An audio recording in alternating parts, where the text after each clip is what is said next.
Hi, I'm Jess Lampe, a tech leader at Launch Consulting. Welcome to Why Isn't This AI Thing Working? It's the question most companies hit once the AI pilot ends and real work begins. The investment's been made, the tools have been rolled out, and somewhere between the demo and the day-to-day, things stall.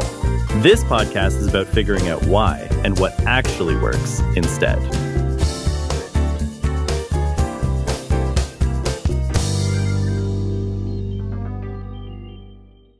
And today we've got Nick Polachek. Nick, welcome. Thanks, Jess. Glad to be here. Excellent. Nick, you are currently working on a white paper that you're planning on releasing called Build an AI Business Case Your CFO Will Actually Approve. Why did you feel the need to write a white paper covering that topic in this day?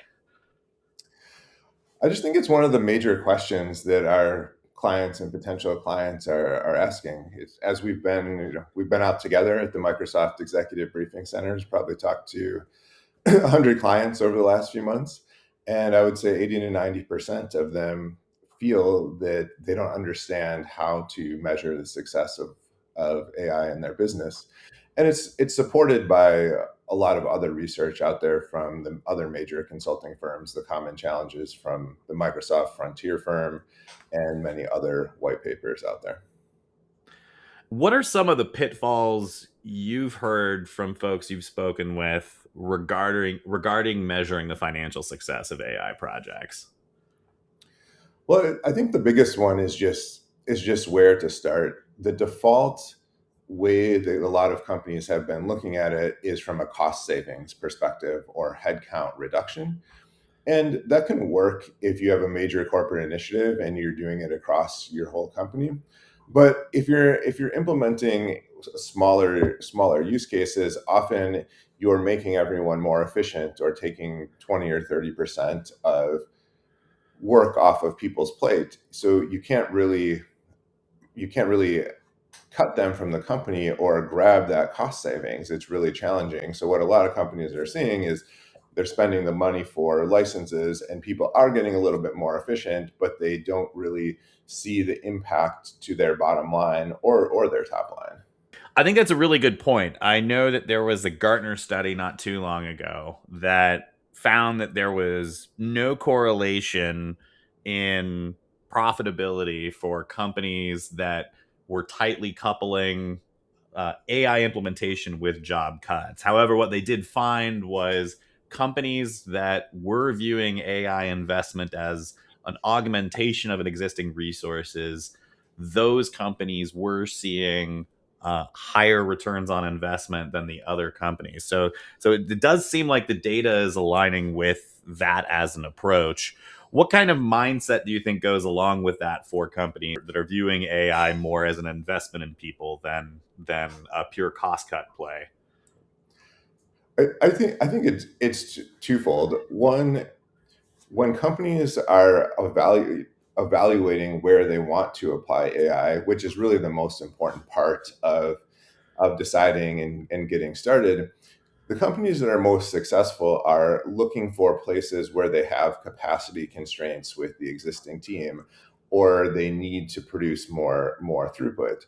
One of the items that's commonly cited in the Gartner study and the Microsoft study is on within the sales process. When companies are looking to use AI in their sales process and increase throughput of customer conversations and lead conversion, there's a very clear correlation to revenue growth. And that's a place where you're not looking to cut people, you're looking to invest in that team and make them more efficient. I think you can apply that throughout the organization, whether it's similar corollaries in software development. Most companies have a backlog of software that could benefit the organization, but they don't have enough talent to do it. If you make your software engineers more efficient, you can produce more output versus thinking of it as a cost-cutting initiative. The second part is just investing in people. When you give people the tools they need, you see a lot of innovation happening from the ground. And although that might be harder to measure the benefit in the short run, those companies who are employees are becoming AI native and AI power users are likely going to see those returns down the road versus the companies that aren't giving those employees the tools. That makes sense.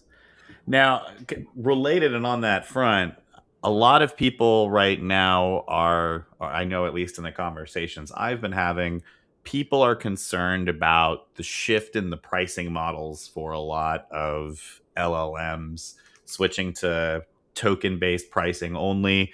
And the big fear is that it's going to be harder to justify the spend on AI.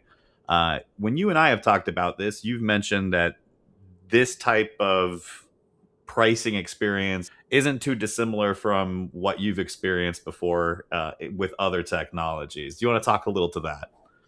Yeah, I think there's a lot of parallels between migration to the cloud and use of AI models, and those parallels happen because they're both dynamic pricing models, and um, they can both change, and your cost can go up or down based on what people are doing. I think the part that makes AI a little bit more complicated is most of the time when you're thinking about a cloud pricing model, the IT or technology team has a lot of control around how that infrastructure is set up. When you're looking at dynamic pricing within a use case or within an end user using it, unless you put the right guardrails in place, I think it's a little bit easier than in the cloud world to overconsume tokens or have unexpected bills. But the solutions are similar. Excellent. And now in your white paper, you've got a 6-step process that you recommend folks go through in order to help have that conversation with the CFO. Do you want to give me just like a quick overview of what the key elements of that are? Yeah. So the first step is really decide what your business case is. And it goes back to the beginning of our conversation. Are you looking for places where you can drive increased throughput or key benefits to the organization? Because picking the right place to start solves a lot of downstream problems. Um, and then after that, really take a double click into how you think you're going to achieve that benefit.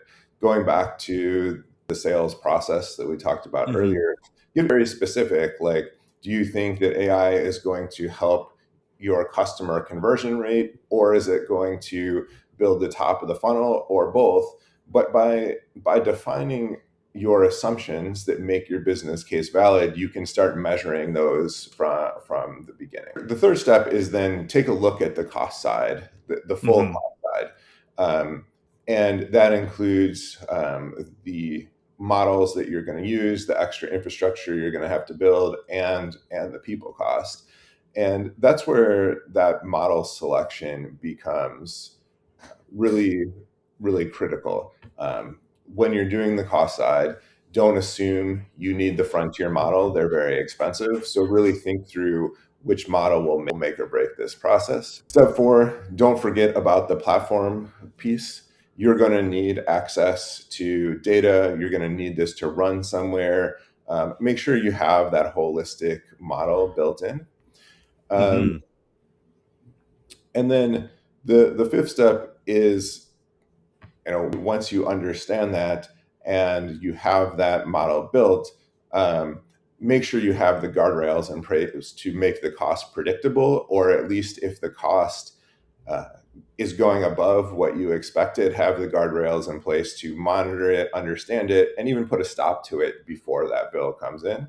And really, the final step, and probably one of the most important, is um, make sure that there's a checkpoint, usually around 90 days to measure it, but get it into production as soon as possible and start measuring it and looking at these metrics as you're building it out and refine it. And I think if you go through that process, it helps you orient to the right place and then monitor it all the way through. But we're in a time when there's a lot of uncertainty around AI and whether it will work in certain use cases. So it also gives you the process to pull the plug if it's not working before you overinvest. Absolutely. Another element of your white paper that I really enjoy is, and I've seen this in a couple of the white papers you write. You end with a activities to start doing this very week. Tell me a little bit about why you lean into that type of thinking with AI. Why the encouragement to get people moving quickly on this in 1 week? Well, I think there's a couple of different reasons. One, there's a lot of analysis paralysis right now going on in the industry where people are afraid to get. I think it's hard to sit back and guess on whether it's going to work or not. You got to get started. You have to really think through where it goes, and then you have to build proof of concepts and prototypes that can go into production to get the value. And you won't be able to do that by making decks or plans behind the scenes. I think that the second part of that is from all of the customer conversations that I've been in, companies are having the most success in a use case by use case approach. So getting started allows you to take a step back from the overall, how am I going to roll this out across my whole organization, all the places I'm stuck, and say, where can I see value and prove it in one place and get momentum? And I think that's where I really see companies having success and finding success is in the doing versus the thinking about it. Excellent. Any other major takeaways you want to leave people with? I think some of the other things that we want companies to think about is really that balance between getting started and having a plan. We talk a lot about the getting started, having one use case in place, but that doesn't mean you shouldn't have some strategic direction on your overall platform, how, the cloud infrastructure strategy, how AI is going to access data, how you're going to do monitoring. All those things are really important, but you don't have to build out that whole platform and you don't have to solve for all of it before you get started. You just have to make sure you have a direction so that each use case isn't going in a wildly different direction. I would agree. I believe that there are very key things that any solution you are building, whether it's AI, a more traditional service run on a container or a VM, there are some common sense things that you need to implement and honor your existing data governance practices and policies like that. I think that's doable. I sometimes feel like leveraging the existing policies should be sufficient. Your AI governance and AI platform governance will be fairly similar to the existing elements you have in play. Just if you end up thinking about LLMs as another service, if you treat it as something that is either deployed into your own internal systems or as an external third-party service that you're calling data to, handle it according to your existing policies and make moves in order to validate the solutions and see if something can work. I think there's definitely value in moving faster to understand it. That's even if you can apply it to your use cases rather than delay and looking for perfection in any of these spaces. Yep. And I think that's a place where a lot of companies are stuck right now, is the balance between I need to figure everything out versus what can I use in my existing policies, and a place where the technology side can play a big role in making sure the business feels comfortable. I think another takeaway from this is really it's who is building these business cases and who's taking them to the CFO. I mean, you're a technologist, so or more so than me, so you probably know that some of the challenges if you're asking a technologist to take these on their own to the CFO, for a business case. I think that's a big challenge in the industry, is who owns it. One of the things that you can observe in this space is perhaps the people that are most inclined to want to experiment with these solutions and potentially experiment with them in a way that best honors your data policies. There may be a disconnect between how those technologists can feel enabled or empowered within their organization to leverage those tools or build things out. And I don't have to be technologically elitist. I think there's a lot of creative people out there too that are trying to leverage AI solutions. The models that we've heard people having a lot of success with are ones in which you can build an environment in which people can kind of crawl, walk, run. Make it possible for them to access agent building resources while you're still capable of monitoring the consumption and usage of those. And have a team of AI engineers or technologists ready to support if they see one that's getting a lot of use from other individuals, and then working to identify how to extend it and give it access to more of the resources it needs in a safe and secure way. I think we're seeing a little bit more of that right now, as an effective strategy to get moving without feeling like you have to solve every problem immediately. And I think that's a great, what I would call more of a grassroots strategy, to get people using it and to almost crowdsource use cases and ways to solve problems. But if you flip over to a corporation is going to make a major investment in building out an agentic use case, oftentimes it's really the business stakeholder who has to either own that business case or at least partner closely with the technology team to take that to the CFO. Because yes, the technologists will be able to help the business understand how the technology can help them, but at the end of the day, the business leader, the CEO or business unit leader, has to be able to sign off on, like, yes, these business metrics are going to improve based on my understanding of what we're going to do here. And without that, I think the relying on the technology organization on its own to make those decisions is a challenge right now. Excellent. Well, we're at about time. Nick, thank you very much for your time today. All right. Thanks, Jess. So it's great catching up with you again.